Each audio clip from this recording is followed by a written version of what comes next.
Evan Priest for Australian Golf Digest. I'm super pumped today. We're at the Titleist Performance Institute. I'm with Dino Antonucci, who's the Korn Ferry Tour Manager of Clubs for Titleist, and we're going through a T-Series iron fitting. Dino, thanks for having me. Evan, thank you very much for coming out. So something I'm fascinated about on the PGA Tour and Korn Ferry Tour is I'm told that 80% of players use a blended set. I have a feeling you might be guiding me towards a blended set today, but what are the benefits of a blended set? Well, the benefits of a blended set really allow you to optimize your ball flight. The Titleist approach to irons is those 3 Ds. Can you take us through those 3? Yeah, so the 3 Ds that we have is distance control, dispersion control, and then descent angle. And what we're looking for with all 3 very much is just, are we getting the proper distance amongst our irons? So I'm really, as I go through on an iron fitting, I'm expecting and wanting a lot of feedback from you as the player. Okay. How does it look? How does it feel? And then I can confirm that with the numbers that we see on the TrackMan. How important is it to get fitted? I would say 90% of golfers probably don't do it regularly. No, and they don't. It's very important to get fit. It allows that player to get something that's tailored for them. If you make an adjustment to your golf swing, we may need to make an adjustment to the actual golf club. For the beginner golfer, I think it's very important to get fit just to initially understand what to get. Well, I feel pretty warm, so okay. Happy to start progressing. Well, so let's do that. Yeah, let's move on to the 7-iron, get some full swings, and then we're going to jump on the monitor and again, just see where you're at. So currently the longest iron you do carry in your bag is a 4-iron. Yep. Do you find that you've got good stopping control with that golf club? For the loft, yeah.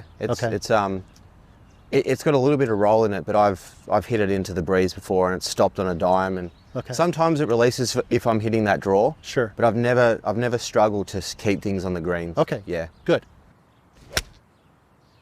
Beautiful. Okay. How loose do you feel? They're pretty loose. Pretty loose. Well, we can get some numbers. Target-wise, I've got to set up at the tree right in the middle of the 3. Yep. So the little lower tree. We're going to use that as your direction. And just go ahead and lay down any stick or any alignment aid that you need. And then whenever you're ready, let's fire away. How would you rate that shot? Solid strike, still not where I want, like that little bit of a fade.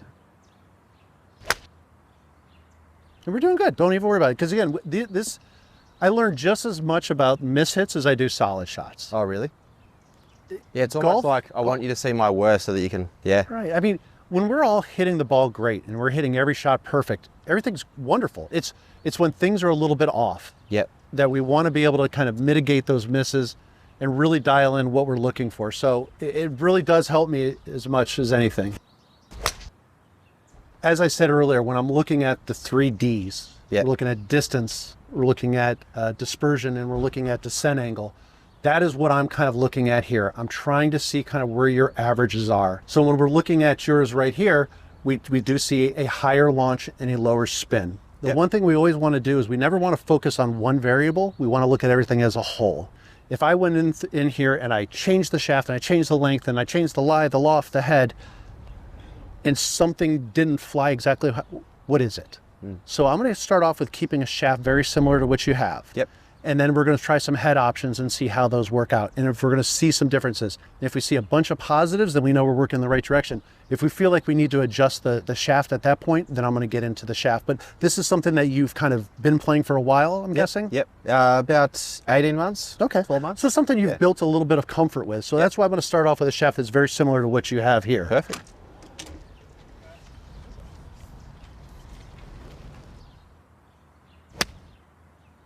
So what's your #1 philosophy with irons? More just swinging them and striking the ball. What's your #1 philosophy? You need something that looks good to the player. You know, when they look down at it, again, it's something that's got to give them the confidence that they're going to be able to hit the shot that they want to hit. Once we find something that really looks good, then we can kind of dial it in. The nice thing is, you know, when you're looking at our lines, when you're looking at the T100s, when you're looking at the MBs, when you're looking at the CBs, they're all irons that allow the player to really feel like they can hit the shots that they want to hit, but it also allows them to control the flight of the golf ball. From there, it's finding a shaft that also gives them the timing that they need. It allows them to make that contact that they need. Again, we're looking at dispersion. A lot of times when I'm looking at shaft, it's the long and short, the right and left. Yep. To sit here and say one shaft is going to initially launch it significantly higher than the other, it's very player dependent. With your current setup, we definitely have a little bit of a stronger loft package going on in your current golf clubs. Some of that could be affecting that spin. What's nice about the T150 versus the T100 or even the T250 is that the loft is kind of right in the middle of that direction I think we want to go. Yep. So I want to start off with this. We're going to have a very confidence-inspiring iron here, but when you look down at it, it's going to look like a player's blade for you. Cool. So something that looks good, but also has a lot of confidence building inside of it. So let's go ahead and hit some shots here. I've got the TrackMan ready to go, and we'll get some information here on this next one. So the 2 clubs I've already tested plus this. Yep. Relative to the 7-iron I was using, what are the lofts? And So yeah, it's a great question. You know, when we look at what a traditional loft would be in a golf club like a 7-iron, we're typically looking at like in an MB like 35 degrees. Okay, your 7-iron was 30 degrees. wow. When we look at the T150, we're looking at a loft of 32 degrees. Yep. So it's a little bit weaker than what you had, but stronger than that MB. And then when we go into the T100, because again, it's more of that blended set to that tour player, it's actually at 33 degrees in this generation. Okay. Yeah. Beautiful club. It's a beautiful club, yes. Very similar to what we saw out of your golf club. We're seeing launch angles that are very similar, and we're definitely seeing where the spin starts to come down on it. That's the loft that's going on in that golf club. Yeah.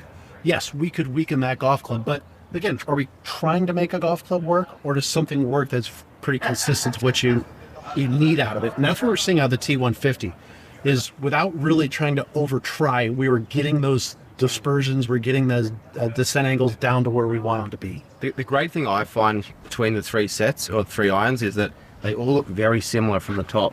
And that's done on purpose. Yeah. Because we do see the fact that a lot of players have a mixed set within their golf bag. Mm-hmm. It needs to have some continuity to it. So it needs to have that appearance that it blends into the club that's below it.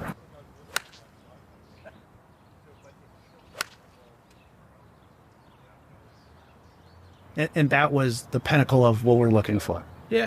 You know, I mean, it was your fastest club head speed by far, your highest ball speed. All that's great, right? Again, I could achieve that by giving you a faster chassis, but again, we're doing it with the golf club that you currently have.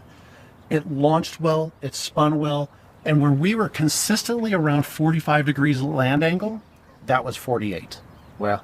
So we see that when you do introduce speed, when you do introduce confidence into the club that you feel confident with, you actually get better results. It all comes from you just feeling more confident in the golf club and knowing that you can go ahead and hit it. And the other thing I would say that is, if we're talking about the dispersion, Yep. this is the one that's tightest on the line that we were hitting today.